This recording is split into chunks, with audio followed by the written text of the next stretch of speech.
Assalamualaikum warahmatullahi wabarakatuh. Anak-anak, bagaimana kabar kalian hari ini? Semoga anak-anak selalu dalam keadaan sehat dimanapun berada. Sebelum kita mulai belajar, marilah kita berdoa terlebih dahulu. Berdoa mulai. Selesai.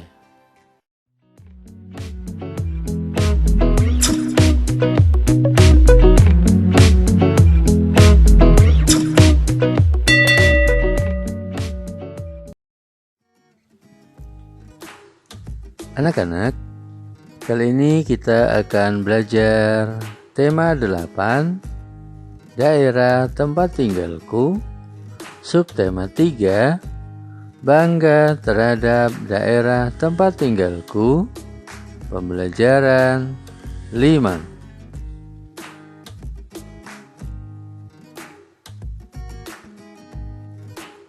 Tujuan pembelajaran.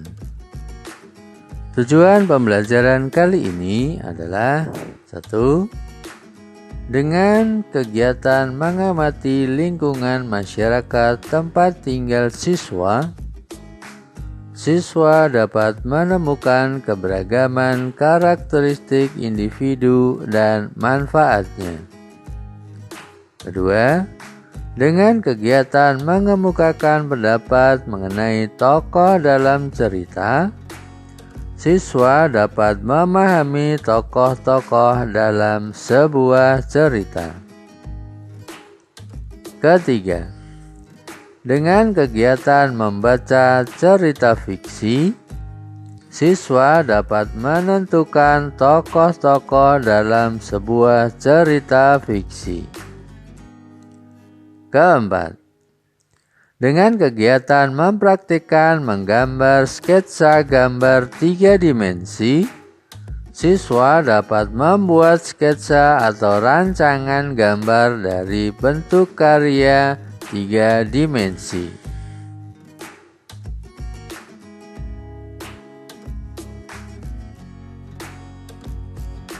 Pada hari jadi sekolah Siti, diadakan karnaval pakaian adat. Karnaval diikuti semua warga sekolah, yaitu guru dan siswa. Pakaian adat yang dikenakan berbeda-beda. Di antaranya ada pakaian adat Jawa Barat, Yogyakarta, Medan, Bali, Papua, dan Betawi. Sungguh indah keberagaman budaya bangsa Indonesia. Keberagaman budaya membuat kita semakin bangga terhadap tanah air Indonesia.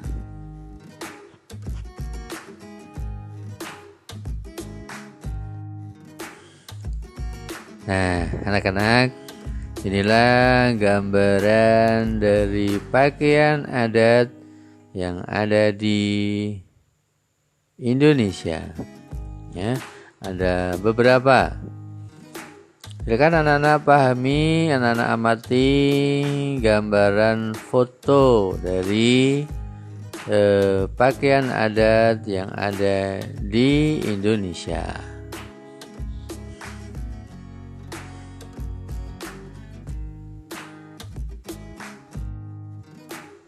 Siti dan teman-temannya telah menunjukkan salah satu bentuk karakteristik individu dalam kehidupan sehari-hari di lingkungan masyarakat, yaitu pakaian adat daerah. Karakteristik pakaian adat daerah masyarakat Indonesia sangat beragam. Karakteristik pakaian adat antara daerah yang satu dengan daerah yang lain berbeda-beda. Akan tetapi, perbedaan karakteristik pakaian adat dari masyarakat Indonesia bukan penghalang masyarakat antar daerah untuk bersatu menjaga keutuhan Negara Kesatuan Negara Republik Indonesia.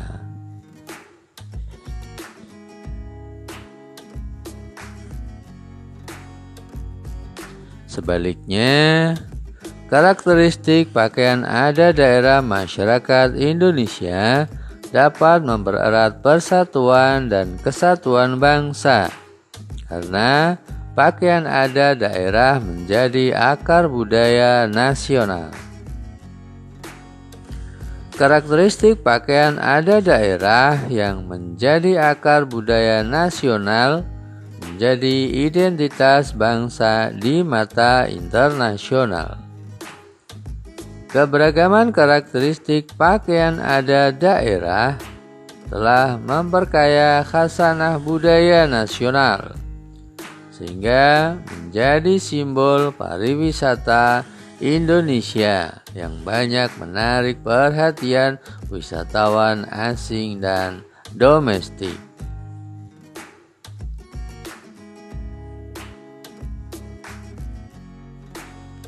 Contoh simbol pariwisata yang menunjukkan keberagaman karakteristik daerah meliputi rumah adat daerah dan pakaian adat daerah, yaitu TMII atau Taman Mini Indonesia Indah, yang menampilkan miniatur keberagaman karakteristik rumah adat dan pakaian adat daerah di wilayah Negara Kesatuan Republik Indonesia.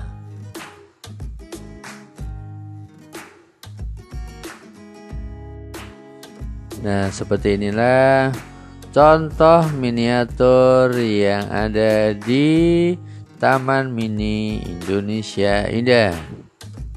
Ya, ini adalah contoh miniatur itu. Silakan diamati. Itu ya. Nah, itu adalah contoh keberagaman karakteristik masyarakat Indonesia, ya, yang mana sebagai simbol pariwisata.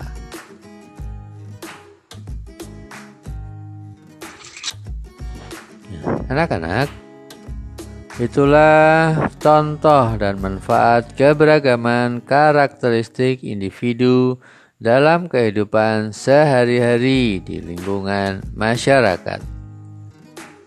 Nah, masih banyak contoh dan manfaat keberagaman karakteristik individu dalam kehidupan sehari-hari di lingkungan masyarakat. Apa sajakah itu?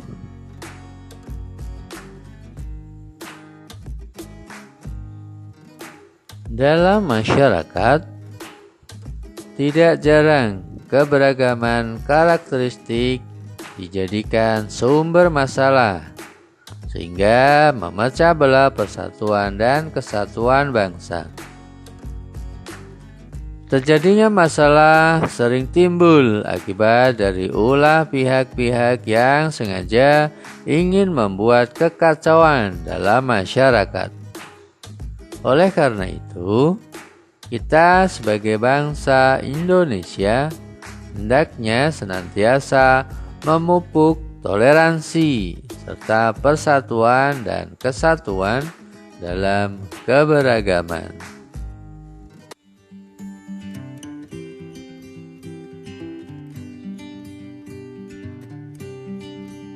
Orang yang sengaja ingin membuat kekacauan dan perpecahan antar warga masyarakat dalam cerita fiksi mencerminkan tokoh antagonis. Masih ingatkah kamu dengan tokoh antagonis? Nah, siapa pula tokoh utama dan tokoh pembantu atau tambahan? Coba diingat-ingat ya.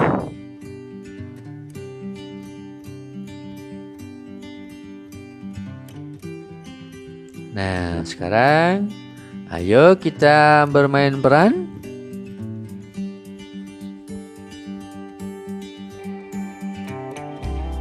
kendi, emas, dan ular.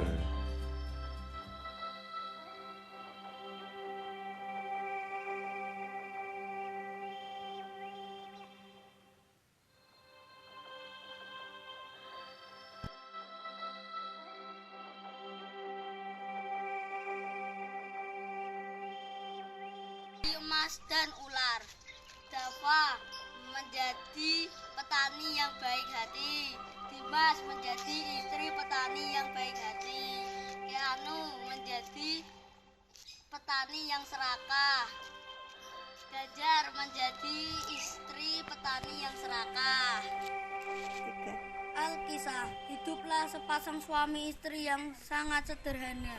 Keduanya sangat merindukan anak. Tetapi Tuhan mentakdirkan mereka tidak memiliki anak. Secara ekonomi kedua petani sederhana itu jauh dari layak, sangat miskin sekali. Namun semangat untuk bekerja mereka luar biasa. Ya Tuhan, tolong turunkan rezeki dari langit. Kami ingin hidup layak. Pinta Pak Petani dengan nada berharap. Setelah berdoa di rumah, ia pun bergegas ke ladang. Walau ladang orang lain, ia tetap bekerja sepenuh hati demi bertahan hidup. Sang istri kadang ke sawah membantu dan kadang di rumah. Apa itu?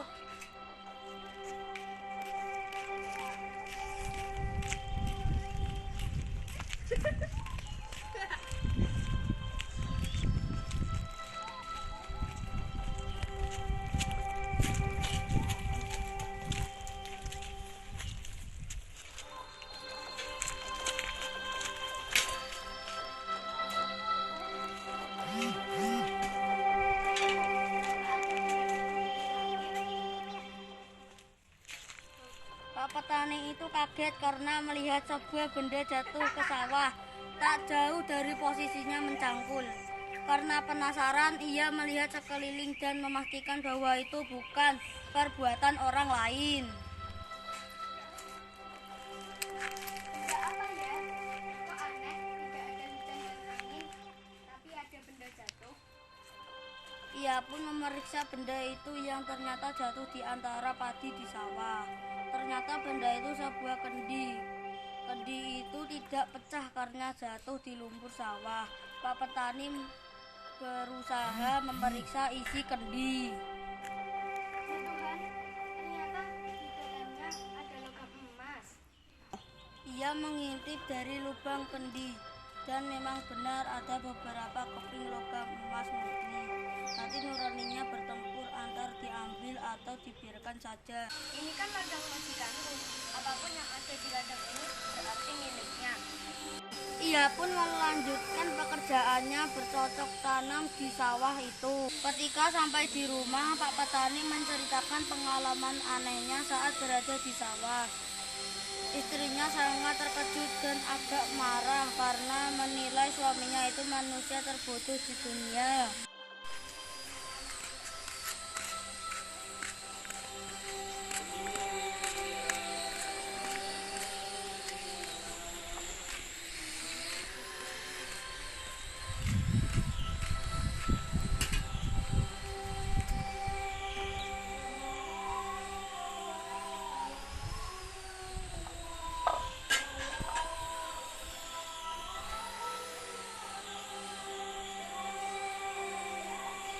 Tadi aku menemukan kendi berisi emas. Kenapa tidak mengambil kendi berisi emas itu? Jangan Bu, itu bukan hak kita.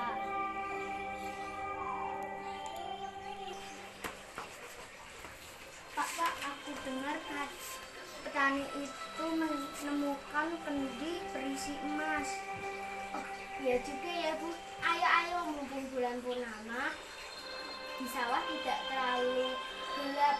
Bapak juga akan membahas yang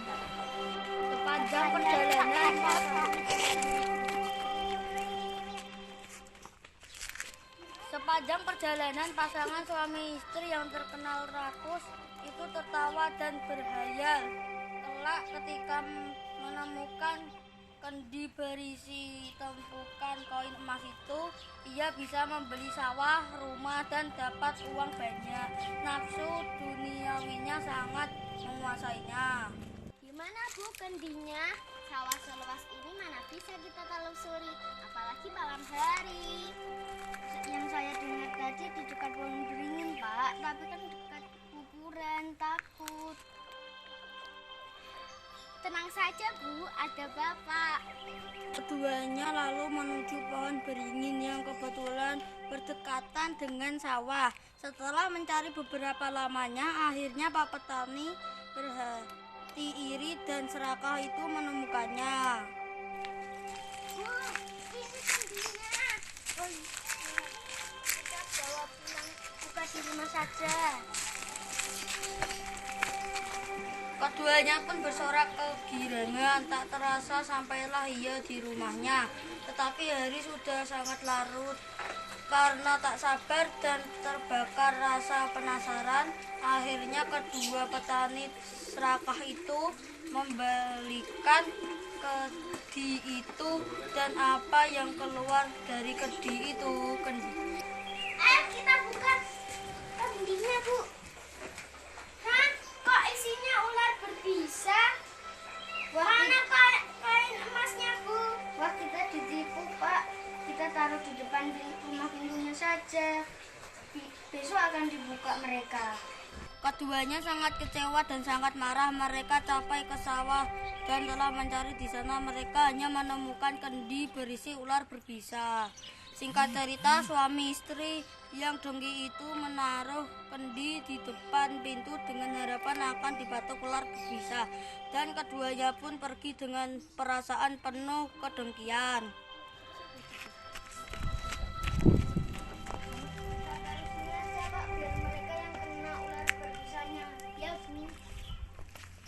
Pagi harinya, Pak Petani yang berhati bersih itu kaget karena menemukan kendi di depan pintu rumahnya. Karena merasa berada di rumahnya sendiri, ia pun berani mengambil dan memeriksanya. Ibu, saya menemukan kendi yang kemarin aku ceritakan. Ayo periksa bersama. Mana ya Pak, aku malaikat yang mengatakannya. Wah, ada emas dan berlian di dalamnya. Alangkah kagetnya kedua pasangan suami istri yang baik hati itu. Isi kendi bukan hanya koin emas saja, tetapi ada beberapa berlian besar dan indah. Sejak saat itu, pasangan suami istri itu hidup layak dan berkecukupan, namun mereka tetap baik hati. Demikian cerita kendi emas dan ular.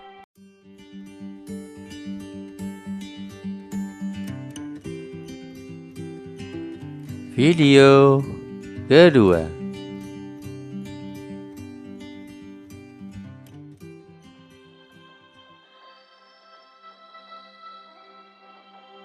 Ya Allah, turunkanlah rezeki kami ingin hidup dengan layak. Apa itu benda jatuh dari langit? Aneh. Kok isinya emas? Kok ditanya mengambilnya? Ini bukan aku.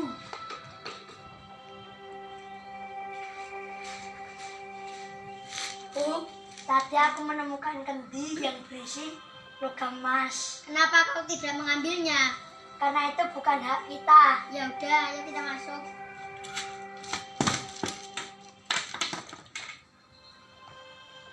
Pak, aku dengar tadi tetangga kita ada yang melihat kendi berisi emas, tapi dia tidak mengambilnya.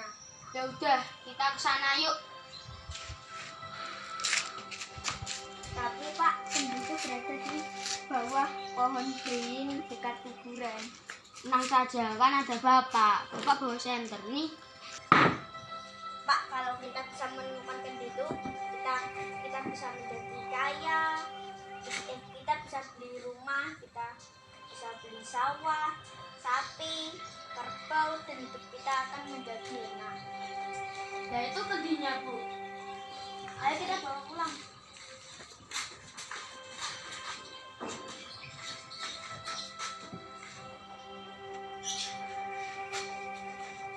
Ayo kita buka, Pak. Oh iya, Bu.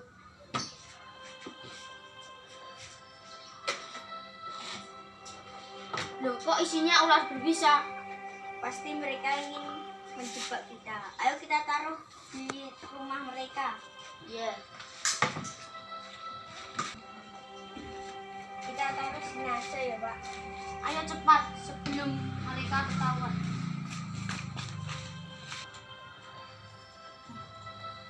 Ini kendi desa kenapa besar di sini? Mungkin malaikat yang mengantarkannya. Hah? Pasti ini rezeki kita, Pak. Oh ya, kita pasti mendapatkan uang banyak. Nah, anak-anak, itulah tadi teman kalian yang sedang bermain peran, yaitu dalam judul Kendi Emas dan Ular. Nah, berdasarkan cerita tadi yang telah kamu simak, jawablah pertanyaan berikut ini. 1. Siapakah tokoh utama dalam cerita Kendi Emas dan Ular? Kedua, siapakah tokoh pembantu atau tambahan dalam cerita Kendi Emas dan Ular? Ketiga, siapakah yang menjadi tokoh antagonis? Keempat, mengapa tokoh pada jawaban nomor 3 disebut tokoh antagonis? 5. Sikap apakah yang tercermin pada tokoh utama dalam cerita Kendi Emas dan Ular? Nah, silakan dikerjakan di buku tugasmu.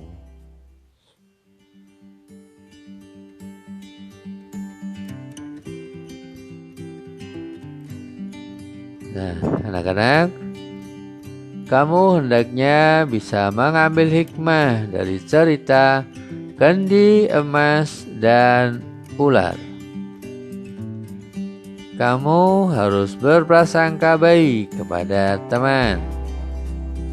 Jadikan setiap keadaan, entah itu keadaan baik ataupun keadaan buruk, sebagai penyemangat menuju impian kita.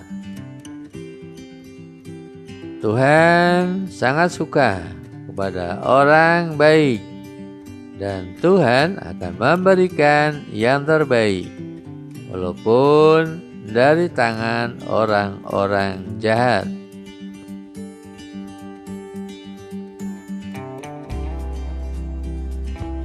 Anak-anak, kendi merupakan contoh benda 3 dimensi. Dapatkah kamu menggambar benda 3 dimensi? Nah, berikut adalah langkah-langkah menggambar 3 dimensi berupa kendi. Yang pertama, langkah-langkahnya adalah menyiapkan alat dan bahan untuk menggambar.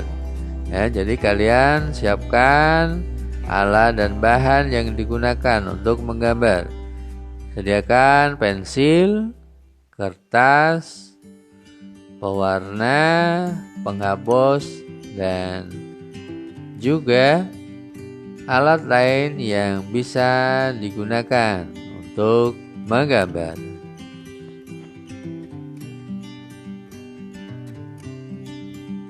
Nah, sekarang langkah kedua, yaitu membuat sketsa gambar. Ya, silakan kalian pertama kali membuat sketsa gambar ya. Jadi kalian membuat garis ya, yang berbentuk saling berpotongan ya. Saling berpotongan vertikal dan horizontal, lurus ya.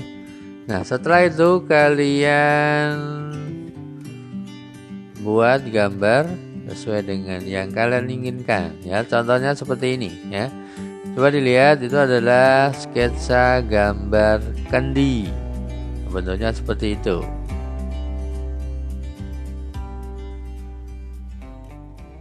Nah, langkah selanjutnya yang ketiga adalah memperjelas gambar sketsa ya. Jadi ya tadi yang berupa garis-garis samar ya, sekarang diperjelas agar bisa terlihat itu adalah gambar 3 dimensi ya, seperti itu ya.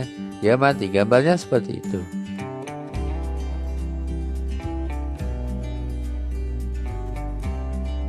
Sekarang yang langkah keempat, yaitu menyelesaikan gambar ya. Tadi sudah dibuat sketsa dan juga sudah dipertebal ya, sudah dipertebal garis-garis tepinya. Nah itu ya. Ya, jadi bisa terbentuk seperti itu, bisa diamati.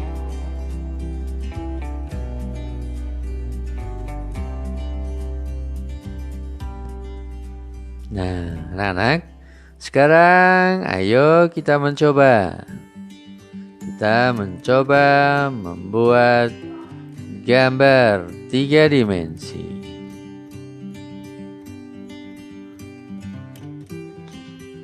Nah, anak-anak, kamu telah memahami langkah-langkah menggambar benda 3 dimensi.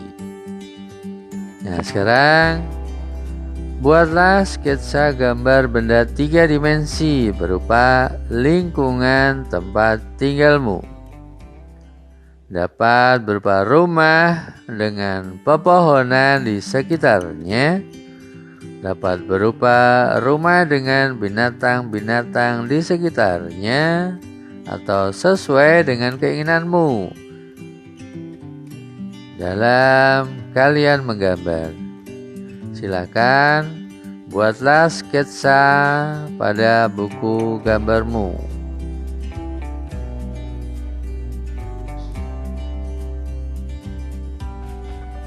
Petikan materi.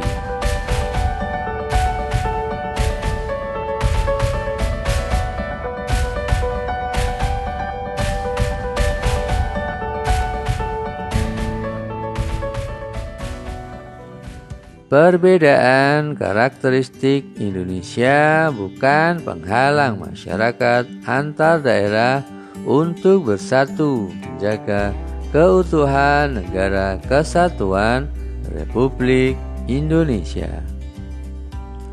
Pada cerita fiksi terdapat tokoh utama, tokoh tambahan, tokoh antagonis, dan tokoh protagonis.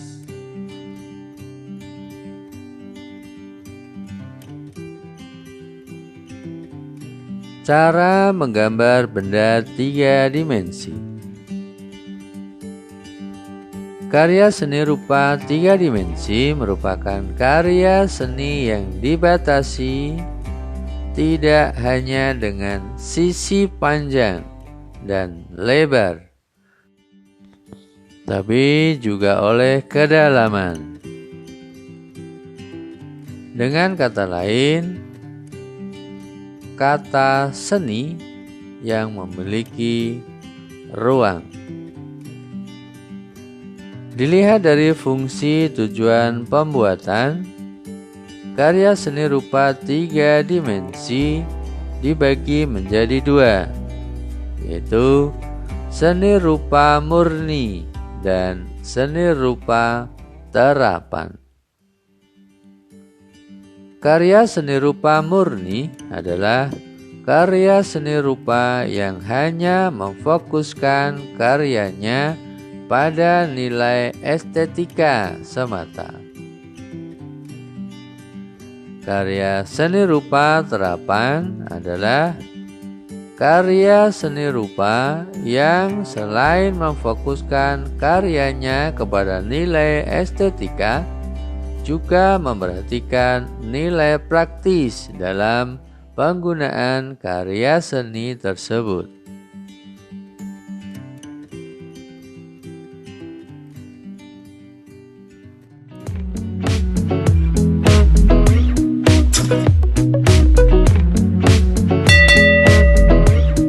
Anak-anak, itulah materi yang kita pelajari hari ini.